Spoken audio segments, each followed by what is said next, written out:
தெற்கு ஒன்றியம் திரு சம்பத் ஒன்றிய துணை செயலாளர் அவர்கள்.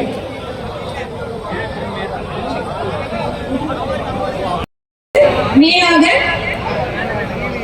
முக்கிய நிர்வாகிகளும் உறுப்பினர்களும் இன்று தமிழக வெற்றி கழகத்தோடு தங்களை இணைத்துக் கொண்ட ஒரு அற்புதமான தருணம் இது. இணைத்துக் கொண்ட அனைத்து நபர்களுக்கும் என்னுடைய மனமார்ந்த வாழ்த்துக்களை தமிழக வெற்றி கழகத்தின் சார்பாக தெரிவித்துக் கொள்கின்றோம். மதுராந்தகம் வடக்கு ஒன்றியம் சி வி செந்தில்குமார் அவர்களுக்கும், ஏல்பாக்கம் ஏகாம்பரம் அவர்களுக்கும், திரு ராஜகுமார் அவர்களுக்கும், திரு சதீஷ் அவர்களுக்கும், திரு வெங்கடேசன் அவர்களுக்கும், திரு மோ இந்த விழாவை சிறப்பாக நடத்தி கொடுத்த அனைத்து நல்லவர்களுக்கும் எங்கள் கழகத்தின்